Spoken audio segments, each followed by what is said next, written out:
Hi,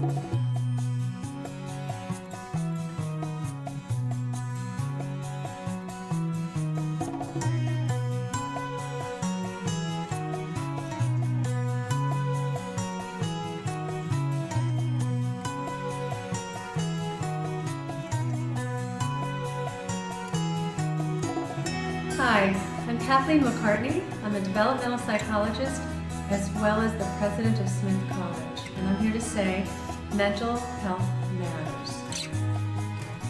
Mental illness is one of those things that's easier ignored.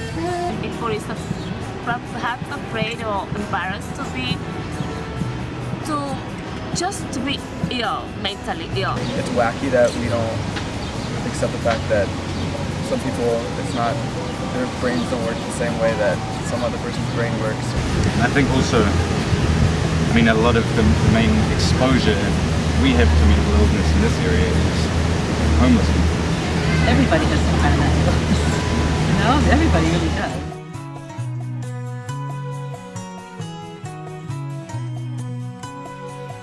There are a range of conditions from a mild stomach ache to a cold to the flu to more serious heart disease and chronic illnesses. Psychiatric or mental illnesses really fall along the same kind of continuum, but we tend not to think about people who have mild to moderate anxiety or moderate depression. Sometimes those problems go away themselves, sometimes they are very responsive to treatment. Even many of the serious conditions are manageable and treatable. But because we tend to focus on the most obvious and severe and persistent and chronic conditions, we have a kind of ominous and negative sense of what it is to have a psychiatric or mental illness. And I think that's probably the primary issue that feeds the sense of these being terrible and frightening and thus stigmatized conditions. And having grown up in a family where there's a lot of mental health issues in my family, from my mom, my uncle, and just a lot of people who mean a great deal to me. I know that even growing up as a child, it was something that I was taught to hide, that how mental health impacted me in terms of my own adolescence and development growing up. If people aren't getting the help that they need, then we have big ripple effect in the community and the various places that they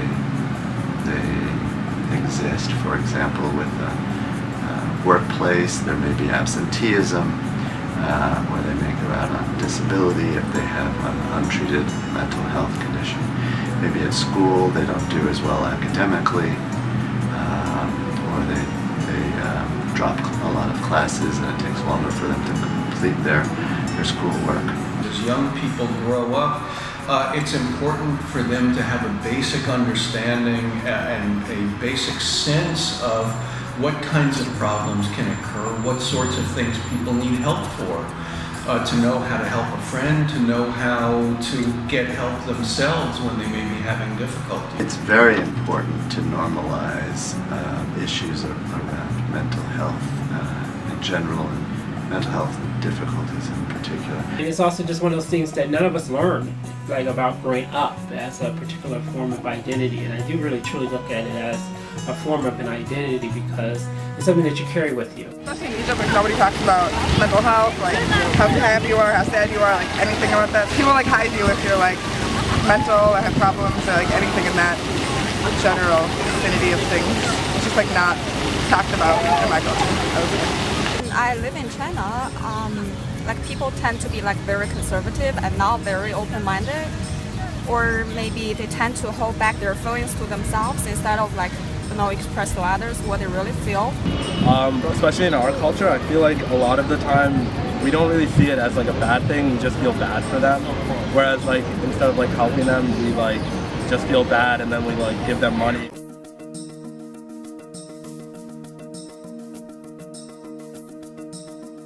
Culture, no question, plays a major part in terms of how we address mental health, how we think about mental health. Whether it's like, some cultures, are taught, just not to think about that because for so long, so many of us have had to be survivors. And we've taught that, if you, say that you're struggling with your mental health, then that, actually, says that you're not strong or that you're not able to survive. And certain cultures tend to access the counseling center more readily than other cultures. Northern European and Western European students, in addition to Americans. There's a philosophy that it is a sign of health to go to the counseling center. It's a sign of strength to identify that you have a mental health difficulty, like a depression maybe or anxiety, and get help.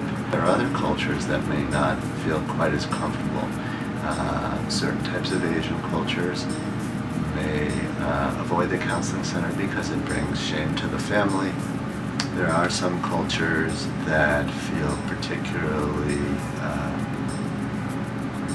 uneasy about addressing issues of mental health.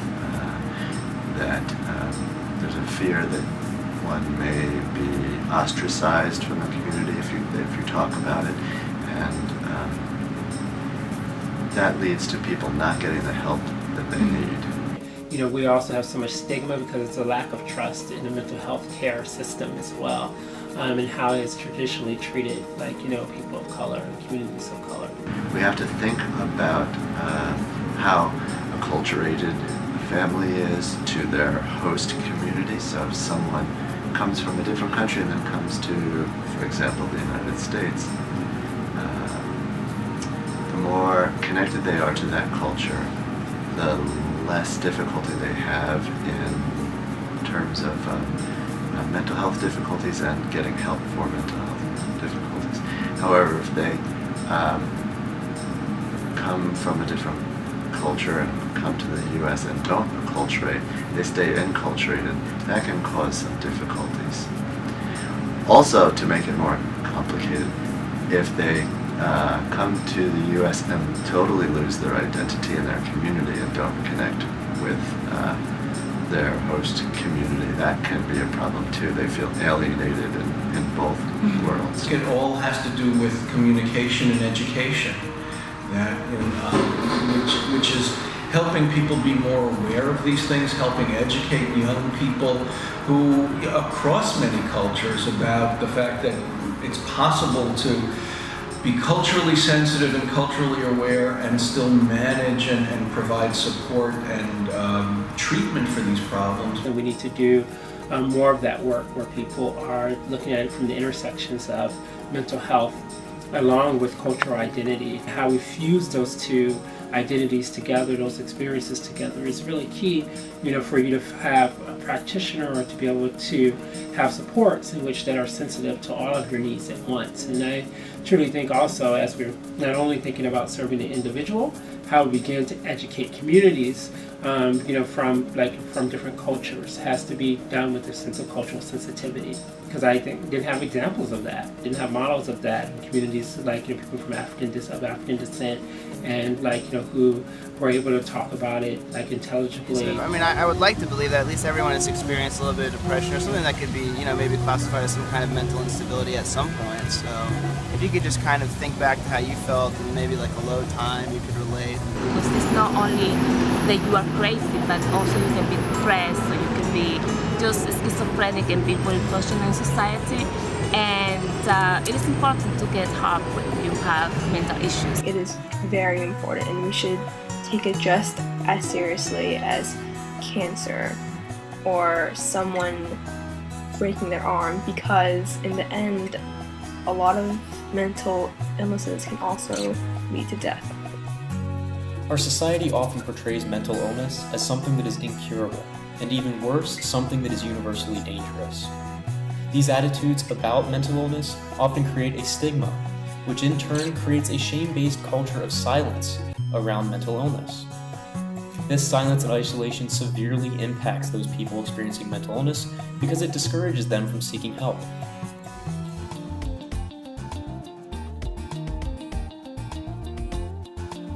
a lot more education needs to be done so that we can begin to dismantle some of the stigma and eradicate some of the stigma that young people face, and that all of us face, frankly, when it comes to health, with issues of mental health and mental health awareness. It's that's really key.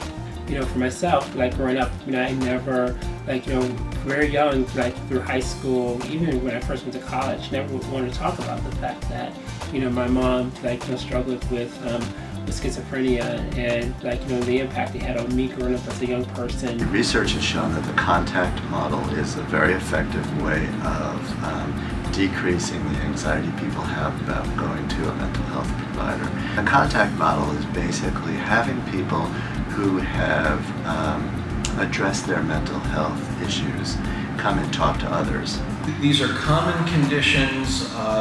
They are very manageable and treatable conditions in many cases.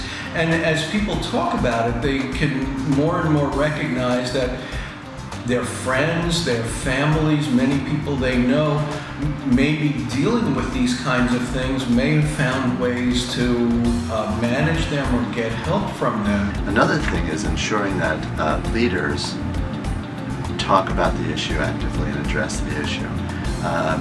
From the president down to our local politicians.